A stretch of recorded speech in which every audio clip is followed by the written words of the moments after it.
Reka nongere ngusuhuze nshuti yanjye kandi muvandimwe wanjye nteze amatwi, ndetse nawe uzantega amatwi mu nyuma, ngushimira ko wahisemo kudutega amatwi uno munsi ku busobanuro n'imvano ku ndirimbo y'ijana, nta nshuti nziza nka Yesu.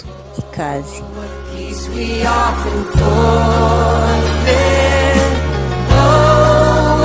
Inshuti nyinshi zisenya urugo, ariko haba inshuti iramba ku muntu ikamurutira umuvandimwe.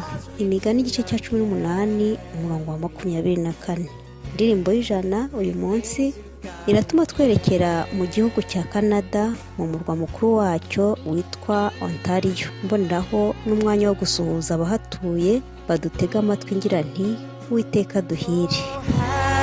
We trials and temptations, is there trouble anywhere? Uwahimbye amagambo y'iyi ndirimbo ntabwo yari azi ko amagambo yanditse azavamo indirimbo nziza kandi kamamara ku isi hose, ahubwo ngo ayandikiye gukomeza mama wiwe wari urwaye bikomeye kandi atari bubashe kumugeraho, ngo yagira ngo amuragize inshuti bera hose icyarimwe, mu byiza, mu byago no mu makuba, ariyo Yesu Kristo.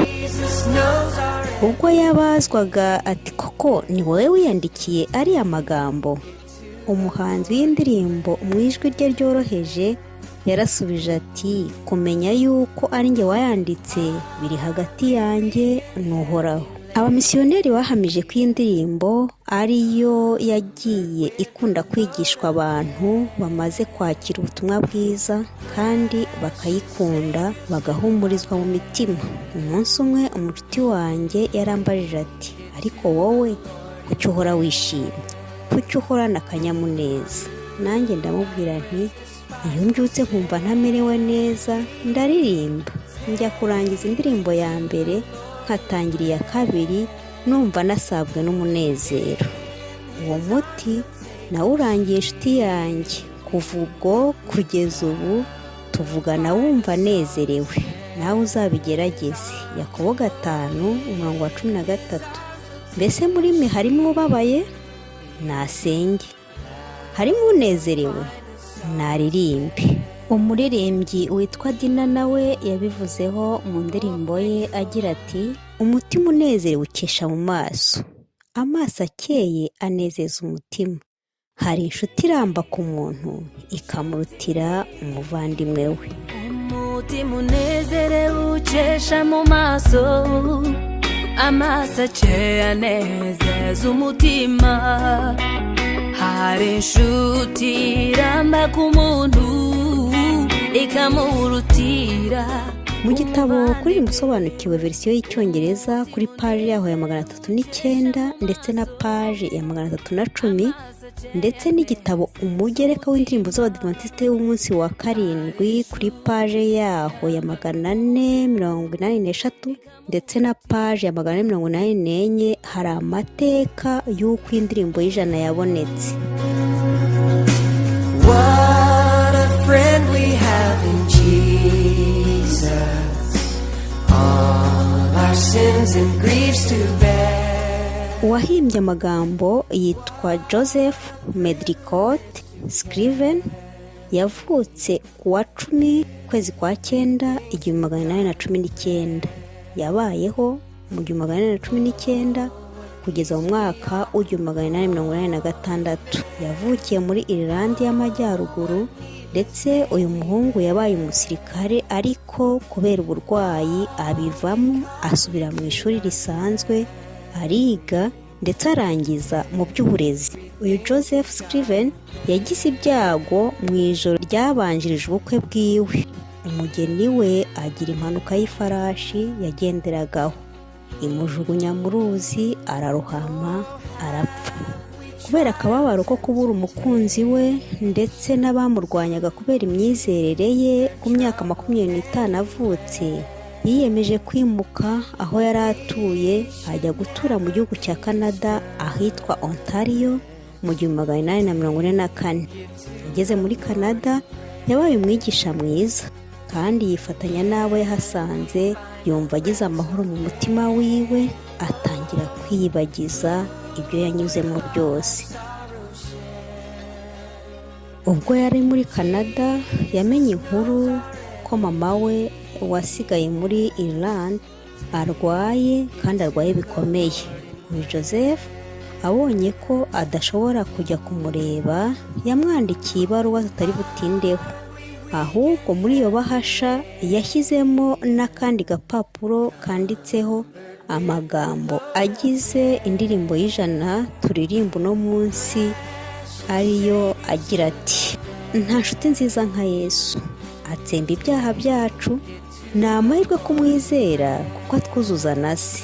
Iyo tubabaye rwose dufite ishavu ryinshi adusohoza ku Mana yumva amaganya yacu.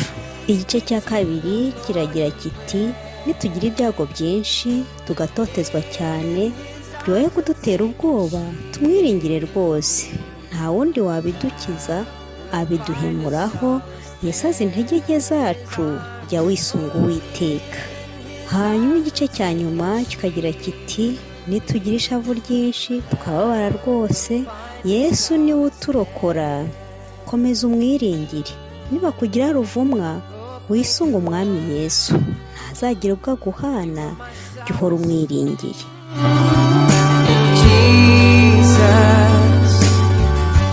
Umunsi umwe ubwo Joseph yari arwaye yasuwe n'inshuti ye.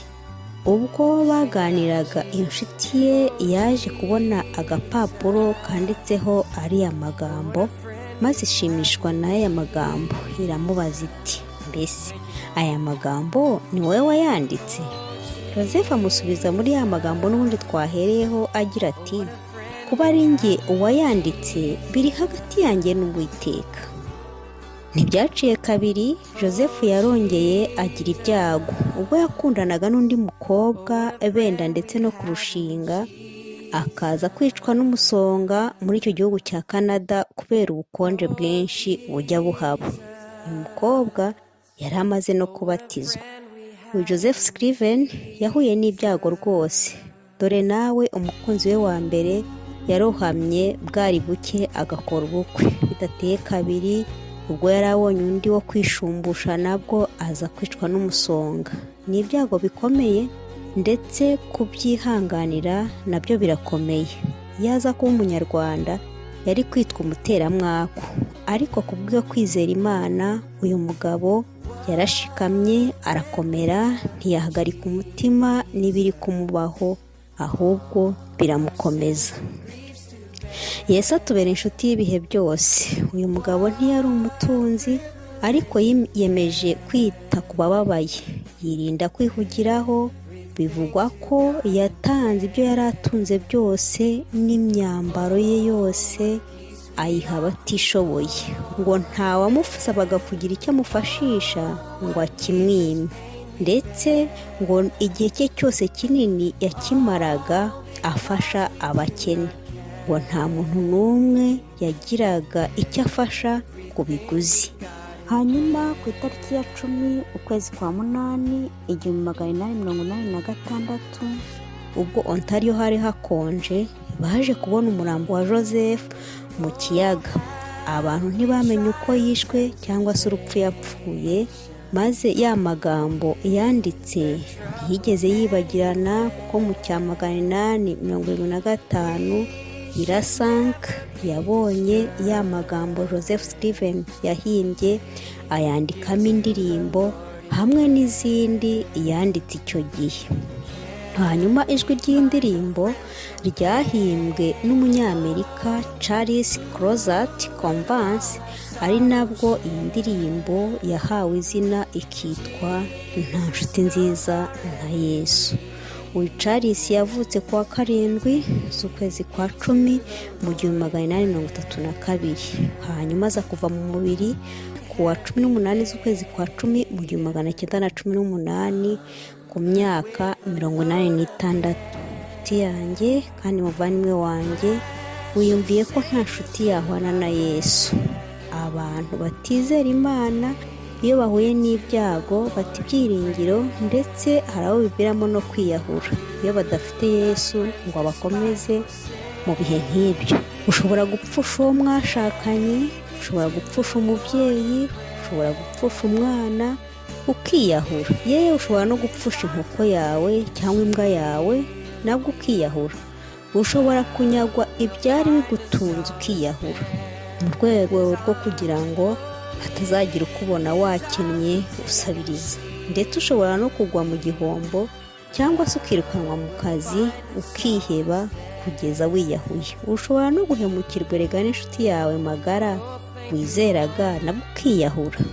Utagira Yesu ni ishyano, kubura umubyeyi, inshuti, uwo mwashakanye, guhemukirwa n'inshuti ntibizatume ukora icyatuma ubura ubugingo buhoraho. Zaburi ya 4:1 hadusobanurira neza ko isi n'ibiyuzuye ari iby'Uwiteka, isi n'abayibamo. Ahubwo se ninde wadutandukanya n'urukundo rwa Kristo? Mbese ni amakuba cyangwa ni ibyago cyangwa ni ukurenganywa cyangwa ni inzara cyangwa se ni ukwambara ubusa cyangwa ni ukuba mu kaga cyangwa ni inkota? Abaroma 8:35. Hanyuma umurongo wa 37 hari igisubizo cyiza kivuga ngo oya, ahubwo muri byose turushishwaho kunesha n'uwadukunze. Inshuti yanjye kandi muvandimwe wanjye, reka nsoze iki kiganiro nkwifuriza guhanga amaso umucunguzi wawe uzahanagura amarira yose ku maso, aho kurira, gutaka ndetse no gusuhuza umutima bitazibukwa ukundi. Gira amahoro. Precious Savior, still I refuge. Take it to the